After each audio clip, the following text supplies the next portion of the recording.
जय राम जी की। हे नाथ अब तो ऐसी दया हो, ये जीवन निरर्थक जाने न पाए, ये जीवन निरर्थक जाने न पाए। अब मैं श्री रामचरितमानस जी के प्रथम सोपान बाल कांड के कल से आगे के प्रसंग को अर्थ सहित आप सभी के आनंद के लिए गा रही हूँ। कीन प्रश्न जय भांति भवानी, जय विधि शंकर कहा बखानी, सो सब हेतु कहब मैं गाई, कथा प्रबंध विचित्र बनाई। जय कथा सुनी नहीं होई, जनि आचरज करे सुनि सोई। कथा अलौकिक सुनई जिज्ञानी, नहीं आचरज करई अस जानी। राम कथा कै मिति जग नाही, अस्कृति तिनके मन माही। नाना भांति राम अवतारा, रामायण सतकोटि अपारा। कलप भेद हरिचरित सुहाए, भांति अनेक मुनि सन गाए। करिए न संशय अस उर आने, सुनिए कथा सादर रति माने। अर्थ: जिस प्रकार श्री पार्वती जी ने प्रश्न किया और जिस प्रकार से भगवान शिव जी ने विस्तार से उनका उत्तर कहा, वह सब कारण मैं विचित्र कथा की रचना करके गाकर कहूँगा। जिसने यह कथा पहले ना सुनी हो, वह इसे सुनकर आश्चर्य ना करे। जो ज्ञानी इस विचित्र कथा को सुनते हैं, वे यह जानकर आश्चर्य नहीं करते कि संसार में राम कथा की कोई सीमा नहीं है। राम कथा अनंत है, उनके मन में ऐसा विश्वास रहता है। नाना प्रकार से श्री रामचंद्र जी के अवतार हुए हैं और 100 करोड़ तथा अपार रामायण है। कल्प भेद के अनुसार श्री हरि के सुंदर चरित्रों को मनीषरों ने अनेकों प्रकार से गाया है। हृदय में ऐसा विचार कर संदेह न कीजिए और आदर सहित प्रेम से इस कथा को सुनिए। राम अनंत अनंत गुण, अमित कथा विस्तार, सुनि आचरज न माने हैं, जिनके विमल विचार। अर्थ: श्री रामचंद्र जी अनंत हैं, उनके गुण भी अनंत हैं और उनकी कथाओं का विस्तार भी असीम है। अतएव जिनके विचार निर्मल हैं, वे इस कथा को सुनकर आश्चर्य नहीं मानेंगे।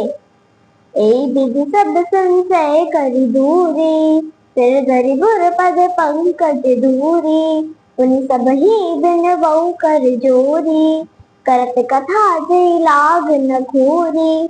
सादर सिवै नाई अब माथा, वर्णौ बिसद राम गुण गाथा। संबत 1631, करऊँ कथा हरि पद धरि सीसा। नौमी भौम बार मधुमासा, अवधपुरी चरित प्रकाशा। जे दिन राम जन्म शती गावहीं, तीरथ सकल तहाँ चली आवहीं।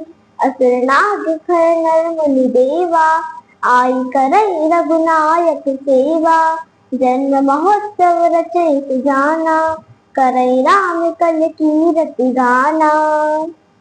अर्थ: इस प्रकार सब संदेहों को दूर करके और श्री गुरु जी के चरण कमलों की रज को सिर पर धारण करके मैं पुनः हाथ जोड़कर सबकी विनती करता हूँ, जिससे कथा की रचना में कोई दोष स्पर्श ना कर सके।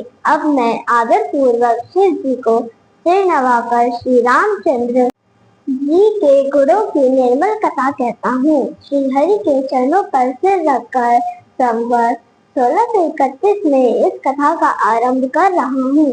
चैत्र मास की 9वीं तिथि मंगलवार को श्री अयोध्या जी में यह चरित्र प्रकाशित हुआ। जिस दिन श्री राम जी का जन्म होता है, वेद कहते हैं कि उस दिन सारे तीर्थ वहाँ श्री अयोध्या धाम में चले आते हैं। असुर, नाग, पक्षी, मनुष्य, मुनि और देवता सब अयोध्या जी में आकर श्री रघुनाथ जी की सेवा करते हैं। बुद्धिमान लोग जन्म का महोत्सव मनाते हैं और श्री रामचंद्र जी की सुंदर कीर्ति का गान करते हैं। मज्जई सज्जन वृंद बहु पावन सरजूनी, जपै राम धरि ध्यान और सुंदर श्याम शरीर।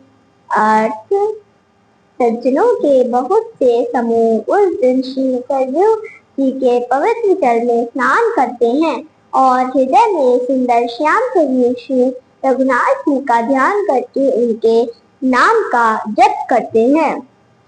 दरस परस मर्चने रूपाना, हरई पाप कह वेद पुराना, नदी पुनीत अमित महिमाति, कर्ण सकई शारदा विमलमती, राम धाम दापुरी सुहावनी, लोक समस्त विदते अति पावनी, चारि खान जग जीव अपारा, अवध तजे तन नहीं संसारा।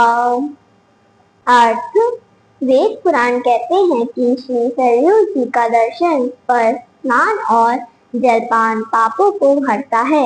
यह नदी बड़ी ही पवित्र है। इसकी महिमा अनंत है, जिससे विमल बुद्धि वाली सरस्वती जी भी नहीं कर सकती हैं। यह अयोध्यापुरी अत्यंत शोभा युक्त है और श्री रामचंद्र जी के परिणाम देने वाली है। सब लोगों में प्रसिद्ध और अत्यंत पवित्र है। जगत में 4 प्रकार अंडज, स्वेदज, उपजज और जरायुज के अनंत जीव हैं। इनमें से जो कोई भी अयोध्या जी में शरीर छोड़ते हैं वे फिर संसार में नहीं आते, अर्थात जन्म मृत्यु के बंधन चक्कर से छूटकर भगवान के परधाम में निवास पा जाते हैं। जय राम जी की। मेरे वीडियो को नित्य देखने वालों आप सभी से अनुरोध है कि मेरे इस प्रयास को शेयर व लाइक कर मेरी सनातन धर्म के प्रति छोटी सी सेवा को अपना स्नेह प्रदान कीजिए। जिन लोगों ने अब तक मेरे चैनल को सब्सक्राइब नहीं किया है वे इसे सब्सक्राइब करने की कृपा करें ताकि मेरा वीडियो आपको बिना विलंब के प्राप्त होवे। जय राम जी की।